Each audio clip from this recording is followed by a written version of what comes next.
okay, from Jericho to Jerusalem. This way 30 kilometers long. And to go 30 kilometers in a very sharp ascent, very steep ascent, it's not easy. So people normally did not do it in one day. They did it in 2 days. So in the middle of the way, 12 kilometers from Jericho and 18 kilometers from Jerusalem, in the ancient time they built an inn, a station, okay, caravanserai, for people to take a rest, okay, to eat something, to drink something, to take a good night's sleep, and then the next day to continue and go up the hill to Jerusalem, or in the other way around, from Jerusalem to here, 18 kilometers. They get here towards the evening, they take a rest, they take something to eat, to drink, and then the next day they go down to Jerusalem. So this is normal. This is nothing special about it.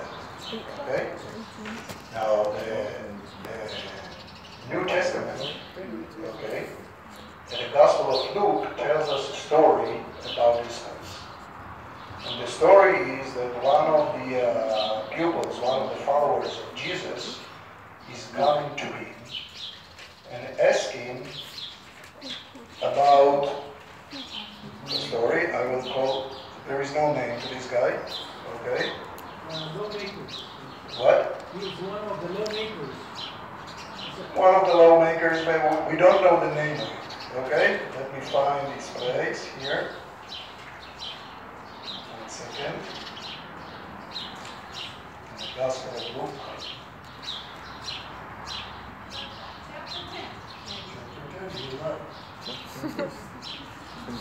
Verse number?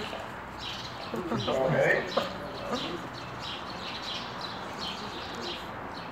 Okay, it starts, the Good Samaritan starts at verse 25 of chapter 10 of the Gospel of Luke.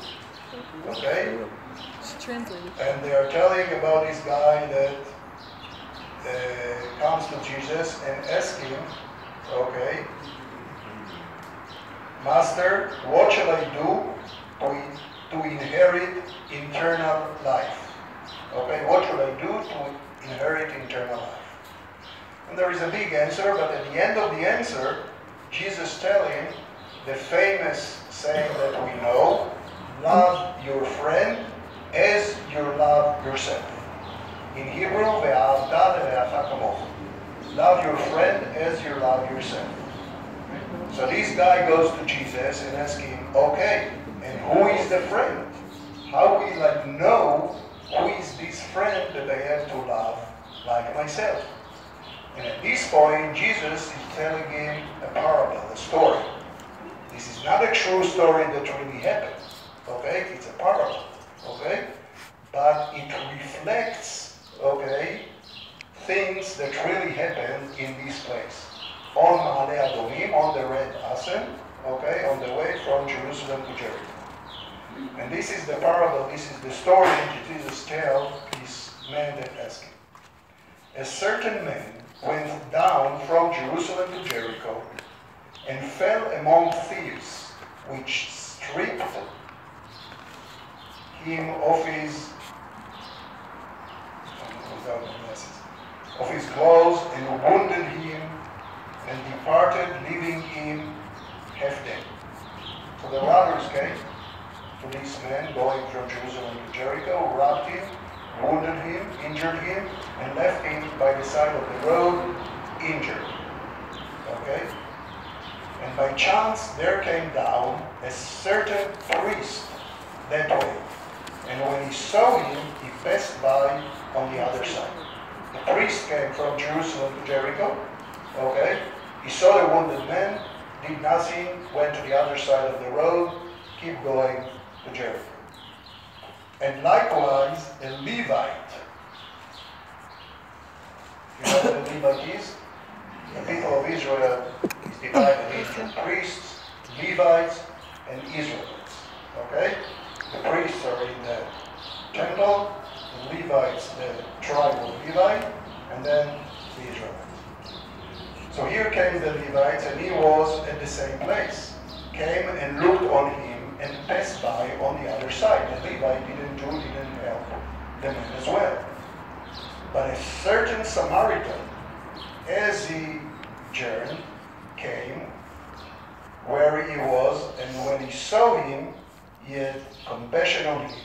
And he went to him and bound up his wounds, and pouring an oil and wine on his wounds, and set him on his donkey, and brought him to the inn.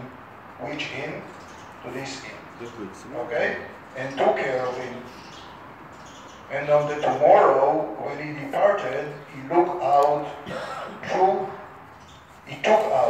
2 coins and gave them to the host of the inn, and said to him, take care of him. And whatever thou spend there more, when I come again, I will repay you. So he gave the inn owner money to take care of the wounded people, the wounded men, and he told them, when I will come back, if you had more expenses than these 2 coins that I gave you, I will repay. And now he asked the man that asked him, who is your friend? Between these 2 people, the priest, the Levite, and the Samaritan, who is going to be your friend? And the answer, of course, is obvious. So this is the parable of the Good Samaritan. But the question is, why Samaritan? If we know that the people of Israel are divided into priests, Levites, and Israelites, and Samaritans are something different, and we know from the Gospels that the Christians didn't really like the Samaritans, so how they picked Samaritan to be, we don't really know. The assumption is that the original story was not about the Samaritan, it was about an Israelite. But sometime when they copied it into Greek, somebody was not aware so much to the nuance, to the little details, and he wrote Samaritan. But we don't know that for sure. The fact is that in today's Gospel, it said Samaritan. And after this story, all over the world, there is the Good Samaritan law. The Good Samaritan law, okay, oblige you when you see somebody in a problem, a wounded man, wounded woman, you must give help. Must give help means you can call again David or 911. That's good enough. Okay? If you don't know how to take care of this person, you can call somebody that knows how to take care. But this is your obligation, okay, to take care of somebody in a need, if he's injured, okay? And there is a story in Seinfeld about somebody that robbed a car from one, and they are standing by and laughing, and then comes a policeman and arrests them because of the Good Samaritan, okay? This specific place is a reconstruction of a church, a Byzantine church that was built here by the Byzantines in the 6th century. In the 6th century, there were a lot of monasteries in the Judea desert. About 60 different monasteries in the Judea desert. Very few of them left.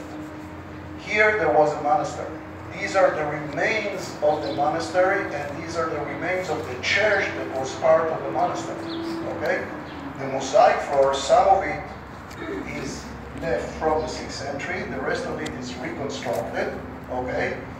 The wooden building that you see above us, of course it's not the original one, but it's in the shape, okay, and in the same dimensions of the original church. As you can see, the facade, the apse of the church is heading what direction? East. Okay? Churches all over the world, everywhere, are facing east. There are few exceptions. Why? Okay? Very few exceptions.